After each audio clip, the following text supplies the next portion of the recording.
ഹാർട്ടിന് പറ്റിയ ഹാർട്ട് ഹെൽത്തിയാക്കാൻ, ഹാർട്ടിന് യാതൊരു പ്രശ്നമില്ലാത്ത ഒരാൾക്ക് എങ്ങനെ ഹാർട്ട് ഹെൽത്തിയാക്കാം, അതായത് നമ്മുടെ യങ് ജനറേഷന് കൊടുക്കാനുള്ള ഏറ്റവും നല്ലൊരു ഉപദേശം എന്ന് പറയുന്നത് സൂര്യ നമസ്കാരമാണ്.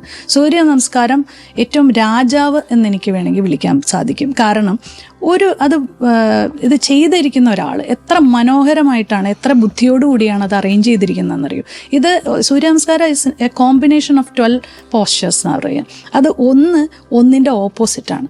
അതായത് ഒന്ന് കോംപ്ലിമെൻ്റ് ചെയ്യുന്നു മറ്റൊന്നിനെ.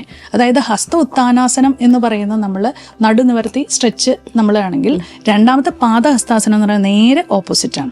അപ്പോൾ ഇത് അങ്ങോട്ടും ഇങ്ങോട്ടും ഉള്ള കോമ്പൻസേഷനാണ്. അപ്പോൾ അതുകൊണ്ട് തന്നെ സൂര്യ നമസ്കാരം കറക്റ്റായിട്ട് ചെയ്തു കഴിഞ്ഞാൽ അതിന് കോമ്പൻസേഷനായിട്ടൊന്നും ചെയ്യേണ്ട ആവശ്യമില്ല.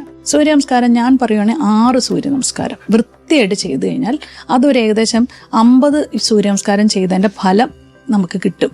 സൂര്യ നമസ്കാരം ചെയ്യുമ്പോൾ ഒരു പൂച്ച പോലെ ആയിരിക്കണം നമ്മളുടെ മൂവ്മെൻ്റ് എന്ന് പറയണം. ഒരു പൂച്ച എങ്ങനെയാണോ പമ്മി നടക്കുന്നത് അതേപോലെ ആയിരിക്കണം. അല്ലാതെ ഒരു വിഗറസ് ആയിട്ടോ എക്സാജറേറ്റഡ് മൂവ്മെൻ്റ് അല്ല. അവിടെ വളരെ സട്ടിൽ മൂവ്മെൻറ്റ്സ് കൊടുത്ത് ഞാനത് ചെയ്യുന്നത് മറ്റൊരാൾ കാണുമ്പോൾ അതിനകത്തുള്ളൊരു ഗ്രേസ് വരണം, അത് കാണുമ്പോൾ സമാധാനം തോന്നണം. സ്ഥിരം സുഖം ആസനം, അത് ചെയ്യുന്ന ആൾക്കും സുഖം വേണം, കാണുന്ന ആൾക്കും സുഖം വേണം. സൂര്യ നമസ്കാരത്തിൻ്റെ കറക്റ്റായിട്ട് എങ്ങനെയാണ് ചെയ്യേണ്ടതെന്നുള്ളത് എൻ്റെ ചാനലിൽ ഇട്ടിരിക്കുന്നുണ്ട്. അതെല്ലാവരും അത് പ്രാക്ടീസ് ചെയ്യുക. നല്ലൊരു ഹാർട്ടാക്കാനായിട്ട്, അല്ലെങ്കിൽ നല്ലൊരു പേശികളും അതുപോലെ നല്ല ആഹാരവും നിങ്ങൾ ഇതിൻ്റെ കൂടെ ചെയ്ത് നല്ല ഹാർട്ട് ഹെൽത്തി ആവട്ടെ.